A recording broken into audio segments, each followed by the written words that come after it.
Medo, pavor, sobrenatural. Essa é a série de contos de terror do canal História de Assombração. Eu sou Rogério Nogueira e convido você a se inscrever no canal, deixar o seu joinha e também o seu comentário. Ajude o canal a trazer mais histórias para você. Obrigado pela sua visita.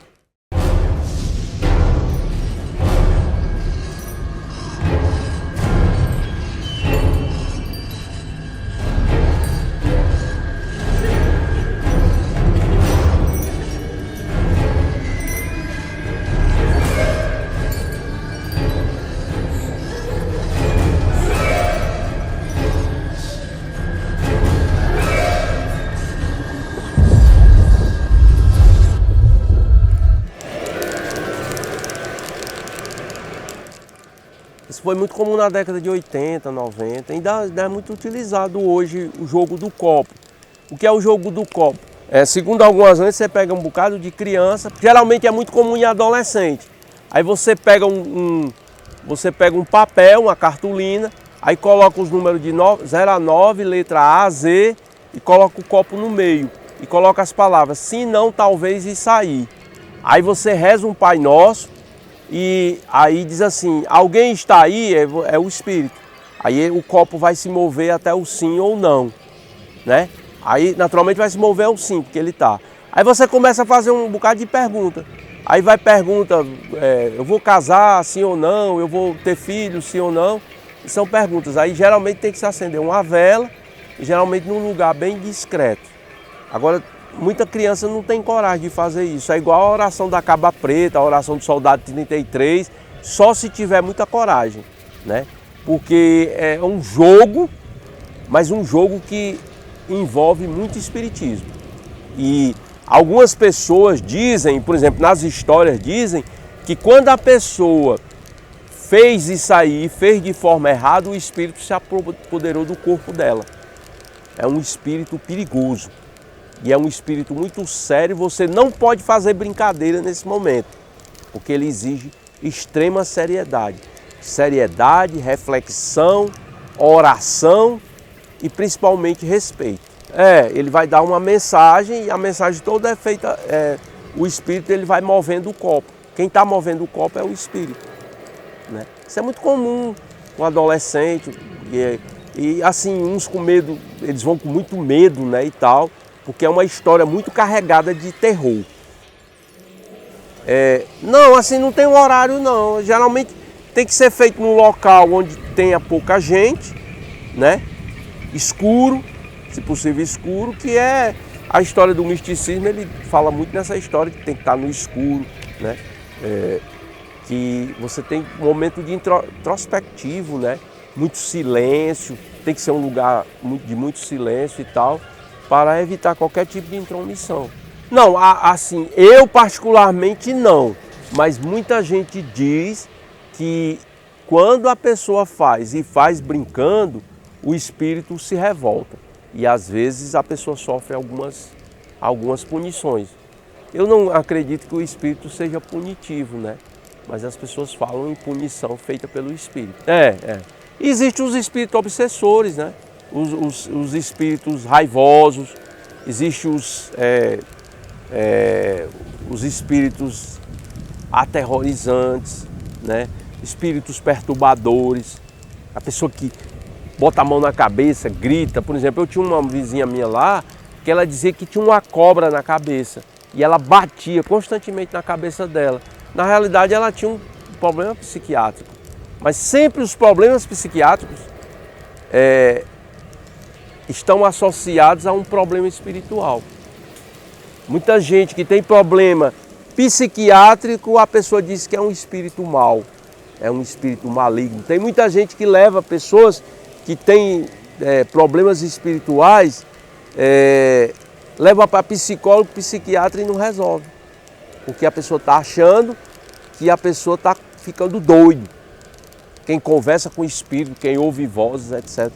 Mas assim, é o que eu digo, é o misticismo, é o esconder, é o medo que faz isso. A gente tem medo, todos nós temos medo. Todos nós temos medo de uma coisa ou outra. Você deve ter sentido uma sensação, mas tem alguém olhando para mim, tem alguém me perseguindo. E não precisa ser o que a gente chama de síndrome do pânico. Às vezes é real. As cargas negativas, elas são muito fortes, né? Se você se entregar a uma carga negativa, você não acaba fazendo nada na vida. E você teve medo, você não quis enfrentar, né? Isso é o terror. Geralmente se ganhava dinheiro, se ia casar. É muito daquele sonho de adolescente, né? Sonho de adolescente. Vai casar, vai ter um marido bom, vai ter dinheiro, vai se formar. As perguntas sempre rolavam nisso. As perguntas sempre tinham o sim ou o não, né? E o talvez. Geralmente era um grupo pequeno, de 2 a 6 crianças, né? Crianças não, adolescentes e tal. Geralmente porque criança não tem coragem, né, para fazer isso, mas geralmente é adolescente, 12, 13, 14 anos, né?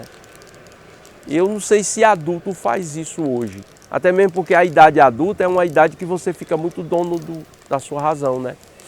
E você não passa a não acreditar em certas coisas. Precisava acreditar, precisava achar que era real e precisava também ter muito coragem para fazer, né? As pessoas tinham muito medo, tremia. Tinha gente que ia fazer, olha aqui minha mão e tal, tá tremendo. A pessoa ficava arrepiada. E tinha gente que desistia no meio do caminho. E o Espírito dizia que não podia sair. Não podia sair do ritual. Entendeu? Aí era incrível, né? Aí você ia fazendo as perguntas e tal, até o jogo terminar. Era um jogo, né? Uma espécie de um jogo. É como um jogo de cartas, um jogo, né? Mas um jogo de teor espiritual muito forte, né? Mas é real? Não é real? É verdade? Não é verdade?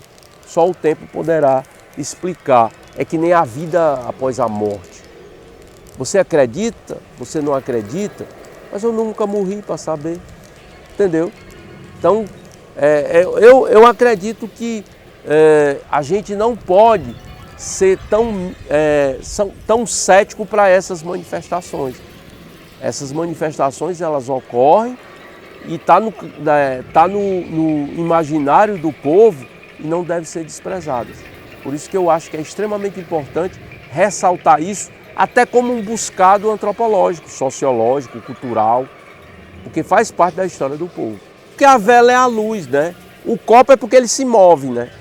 A vela é a luz. Sempre a vela foi a luz. Você sabe que nos rituais, em geral, a vela sempre é utilizada. Num velório, na missa, no espiritismo, na umbanda. Na umbanda que tem vela de todo jeito, né? Vela de 7 cores, vela de 7 dias, desculpa. Vela de cor vermelha, cor amarela. Cada cor significa uma coisa. E aí a vela vai durar 7 dias para você alcançar aquilo ali. E aí, por exemplo, as oferendas, não sei se você sabe, as oferendas são colocadas no mar. Geralmente o barco vai com uma vela no barco. Então quer dizer, a vela no significado religioso sempre é luz. Eu acho que quase todas as religiões utilizam a vela como um elemento de... Segundo os espíritas existe aquele espírito que bate porta, que derruba comida, que salga a comida, né? Salga a comida, que... Aí o pessoal atribui ao espírito zombeteiro. Eu nunca me deparei com nenhum não, mas sei lá, a gente... Os obsessores também, né? Porque os obsessores, eles fazem você bater a cabeça, faz você gritar, faz você, sei lá, tomar determinadas decisões. E aí as pessoas dizem que você está com o espírito obsessor. Nas igrejas evangélicas em geral, a lógica todinha é tirar esse espírito que está como obsessão, né? É tirar o espírito, é arrancar o espírito. Sai desse teu corpo que ele não te merece. Vou lá e vou cá, né? Eu acredito e não acredito. Agora, muitas histórias são criadas. Mas quem é que esteve lá para provar se é real ou não? Né? Quem é que pode dizer se aconteceu ou não? Né?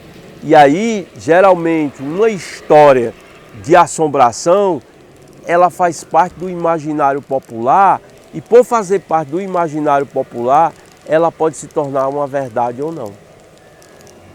Essa é a tendência do ser humano, contar histórias, viver a história e saber de histórias que pode edificá-lo e pode transformá-lo.